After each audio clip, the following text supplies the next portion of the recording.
কি কি দাও মূলাটা দেই। খবর দাও মূলা কি লিখে দাও আমাকে এলাকায় আমাকে পাশের বাড়ি এই মূলা খাওয়ালে তালাক হয়ে গেছে মানুষে খায় খাইলে পরিবেশ দূষণ হয় শব্দ দূষণ হয় মানুষে খায় গরুতে খায় আচ্ছা মূলা খাওয়া লাগবো না তো কচু শাক। কে না না না কোনো কচু শাক চলবে না কচু শাক খাবো কি লিখি আবার কি সমস্যা কি আমি কি তৃণমূলজি আচ্ছা কচু শাকও খাওয়া লাগবো না এই যে পালং শাক আনছে। কোনো চেঞ্জ নেই কি কবিরাজ বাড়ি এটা বুঝলাম না হ্যাঁ সব শাকসবজি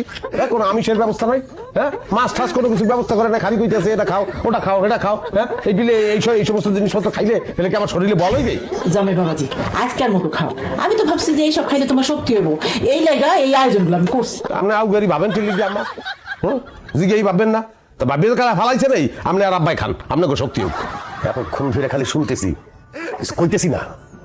ভাব খানা নবাব আইছে বাংলার নবাব এতই যদি নবাবি নিজে বাজার করে আনলেই তো পারবো নবাবে কোনোদিন বাজারে গেছে সিরাজদুল্লাহ বাজারে গেছে না টিপু সুলতান মাছ বাজারে গেছে কোন আমলে ইতিহাস না জানিয়ে কথা বললে এইরকমই হয়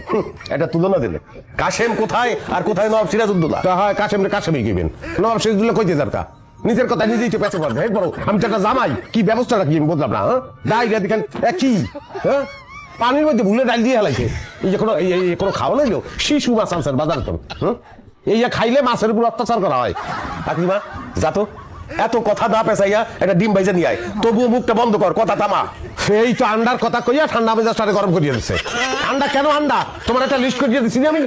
সেই লিস্টটা বারে দেখাও না তার মধ্যে কবুতরের মাংসের কথা লেখা ছিল আমার মনে আছে কারণ আন্ডা যে বুঝতে হয় আমারে আমি বলে আন্ডা খাবো